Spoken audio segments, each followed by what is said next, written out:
Episode 19, Jatah Setiap Pagi. Menjelang pagi, Milly merasakan ada yang aneh dengan tubuhnya.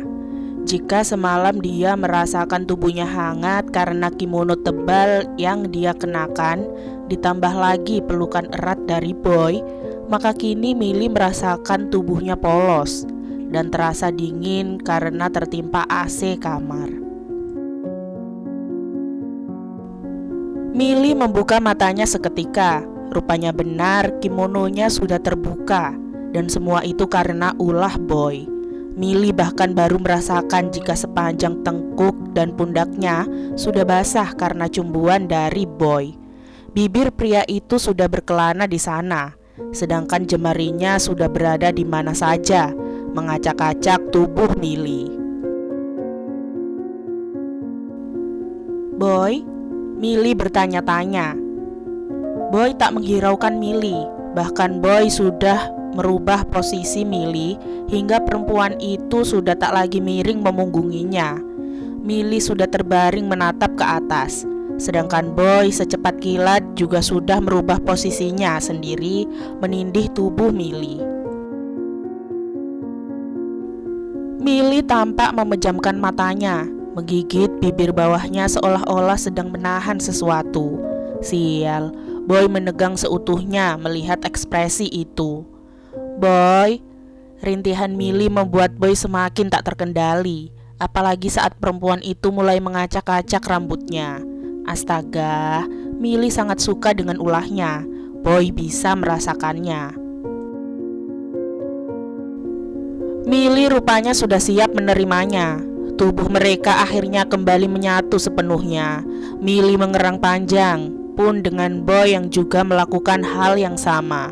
Rasanya begitu nikmat, rasanya membuat Boy candu, hingga Boy seakan tak bisa mengakhirinya begitu saja. Boy menatap Milly dengan ekspresi seriusnya, lalu dia berkata, "Aku akan melakukan hal ini setiap pagi. Ini adalah jatah setiap pagi untukku. Kamu harus siap melakukannya," ucap Boy dengan sungguh-sungguh sembari mulai bergerak. Milly sendiri tak mampu menjawab. Dia hanya bisa menikmati apa saja yang dilakukan oleh Boy terhadap tubuhnya. Milly hanya menuruti apa saja yang diinginkan Boy terhadap dirinya. Setelah mandi, Milly melihat Boy memberinya pakaian. Itu adalah kemeja milik Boy, dengan celana piyama milik pria itu juga.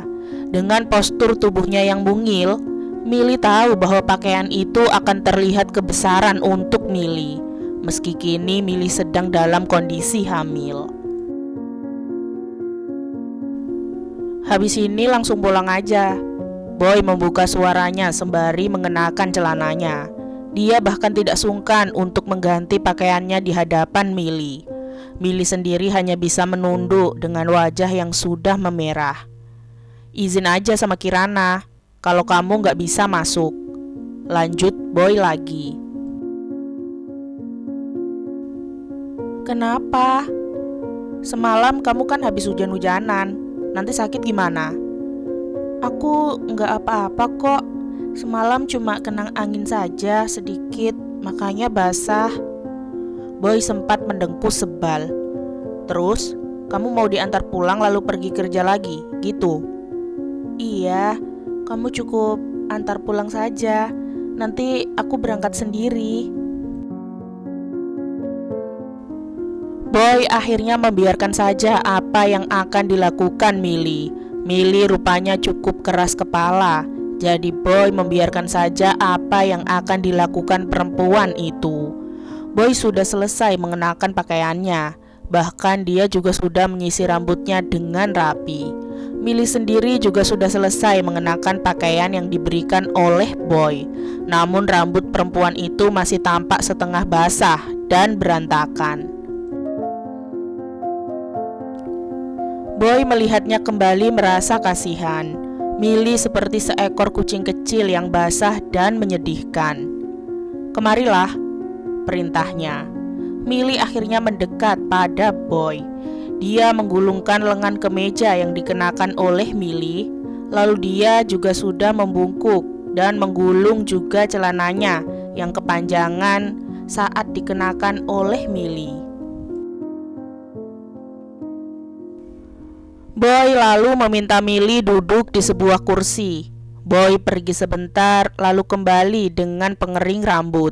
Setelahnya, Boy mulai mengeringkan rambut Milly sembari sesekali menyisirnya. "Rambutmu halus," ucap Boy dengan spontan.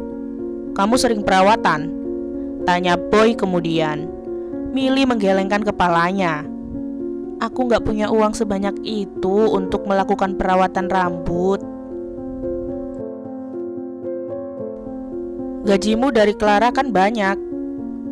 "Iya, tapi aku kan gak bisa boros, Boy.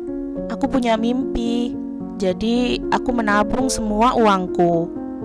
"Apa mimpimu?" tanya Boy kemudian. Tiba-tiba saja dia ingin tahu apa yang diinginkan Milly. Milly tersenyum lembut.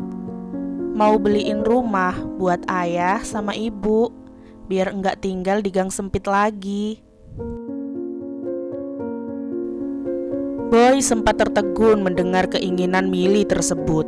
Dia tidak menyangka bahwa Milly memiliki keinginan yang mulia terhadap kedua orang tuanya.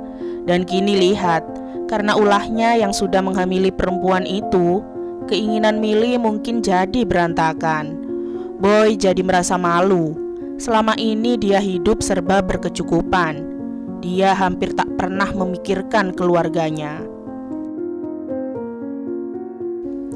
Apa yang diinginkan ayah atau ibunya, Boy juga bertindak egois dengan mengejar kesenangannya sendiri, yaitu menjadi fotografer handal daripada membantu bisnis keluarganya.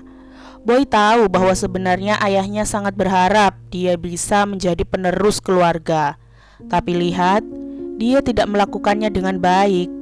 Karena itulah Boy merasa malu dengan apa yang dicita-citakan Milly. Milly yang tak punya apapun hanya ingin membahagiakan keluarga kecilnya.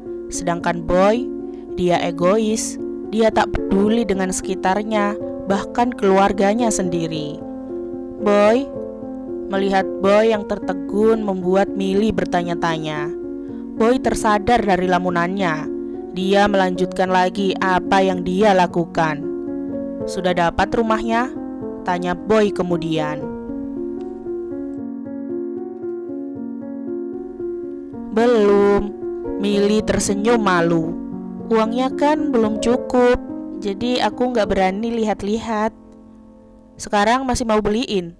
tanya Boy kemudian. Milly menggeleng pelan. "Sekarang aku fokus sama bayiku saja."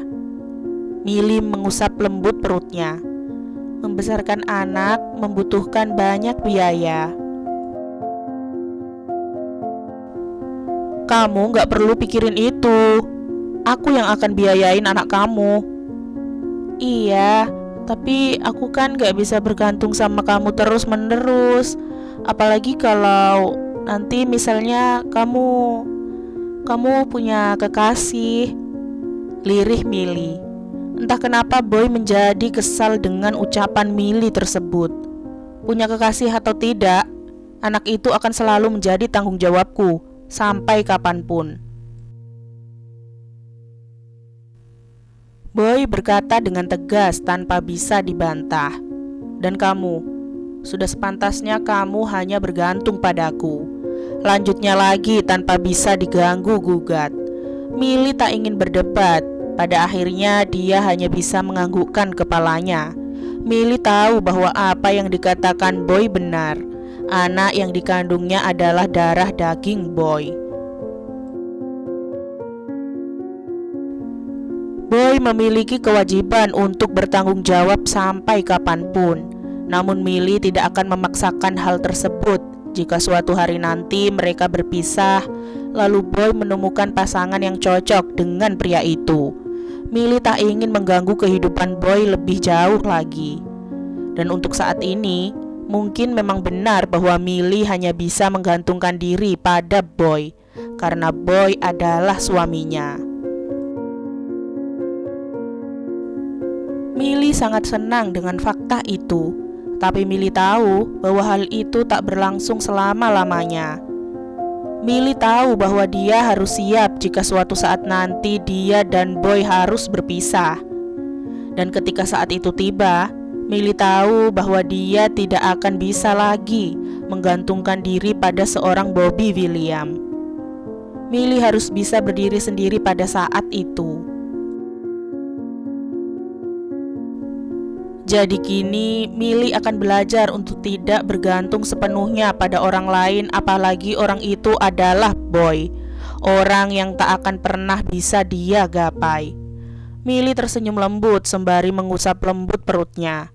Kelak, dia hanya akan hidup berdua dengan anaknya, dan dia harus siap dengan masa depan yang seperti itu.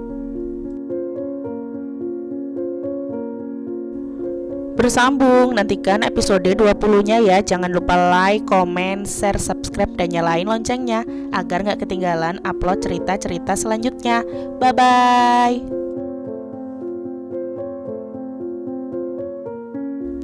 Hai teman-teman, aku bawa info penting nih bagi kalian yang ingin mengoleksi e-book cerita Boy dan Milly.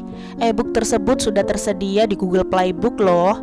Silahkan cari saja ya, dengan judul Boy dan Milly.